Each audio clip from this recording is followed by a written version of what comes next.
Sunday, September 20th being the official day that both TikTok and WeChat were to be banned from app stores in the US. Significant action was taken on both, and for now, they both remain in the stores. On the TikTok front, a deal was given tacit approval by Trump, which kept the social media app from being removed. Under the deal, software company Oracle will host all of TikTok's user data from the US, and Oracle will also partner with Walmart to form a group called TikTok Global, which could in theory allow people to shop on Walmart via TikTok. Oracle also promised to create an artificial intelligence-based education curriculum to teach kids to read, as well as history and other subjects on TikTok. There are still obstacles to this, as on paper the deal still only gives Oracle and Walmart a 20% stake, which doesn't really meet the original terms of the executive order, so who knows where this is heading, but for now it's in the store.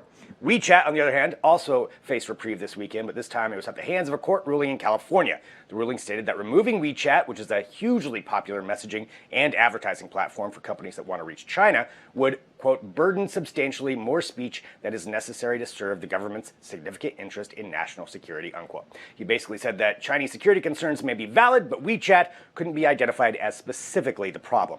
Obviously, everything changes constantly, but with 100 million monthly users of TikTok alone in the US, this is something that can have wide-ranging implications. Follow along at digitaltrends.com.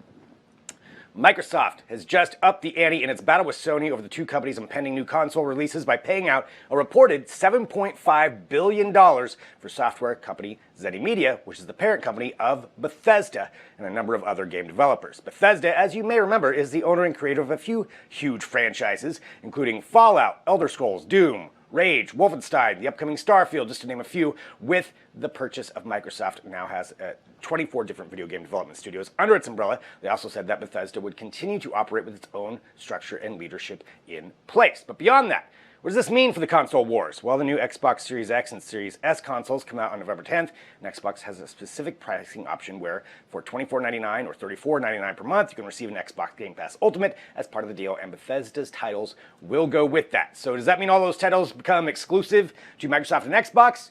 Probably, at least for future releases, and it's all part of the game developer grab that both Microsoft and Sony are doing in order to boost their specific platforms. So we'll have to see where this all plays out, but definitely a big grab by them, and you can read more about it at digitaltrends.com.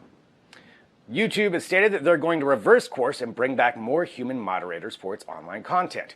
When the pandemic started earlier this year, when humans weren't able to get into the office, YouTube decided to utilize artificial intelligence to help flag and remove content that violated its policies, such as copyright infringement or political hate speech. Since that started in March, we now have some data on how well AI was able to do.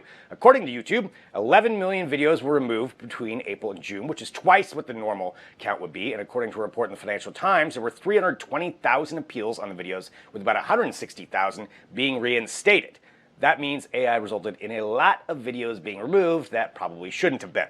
Bringing back regular human moderators can help out in making the decisions over whether something is satire or informational rather than provocative or inflammatory. Unfortunately, AI is not adept at determining nuance. So the results of this further reiterate how hard it is for social media platforms to monitor their content, particularly when AI and algorithms are still rife with mistakes when it comes to removing things. Obviously, there's a lot to be figured out with this, but you can read more about it at digitaltrends.com. The closure of movie theaters may be delaying a whole lot of movies releases, but streaming continues on as Disney has just released a new trailer for the first of their upcoming television series for Marvel for Disney Plus, with the posting of a WandaVision trailer. So what is WandaVision about? That's the kind of confusing part. It takes place after Avengers Endgame, so it falls in line with the continuity, but it appears to take place in some alternate timeline that was probably caused by the events in the movie. Regardless, it's content. Disney Plus has had its service grow to over 60 million subscribers, largely by having such things as The Mandalorian, or playing the video recording of Hamilton, and of course, the MCU rights. So, where does it go from here? Well, we'll have to see. There's a lot of competition when it does come to the other streaming services that are out there, but this is certainly a big move for Disney. So, with that, we don't know the exact release date. We think it's probably going to be December, but that's kind of up in the air. However, The Mandalorian's first episode comes on October 30th, so it would make sense if WandaVision followed that up. Also on the way, The Falcon and Winter Soldier, Ms. Marvel, Moon Knight, She-Hulk, and a bunch of other ones. So at least we'll still have some Marvel content coming out while the movies are delayed. You can read more about it at digitaltrends.com.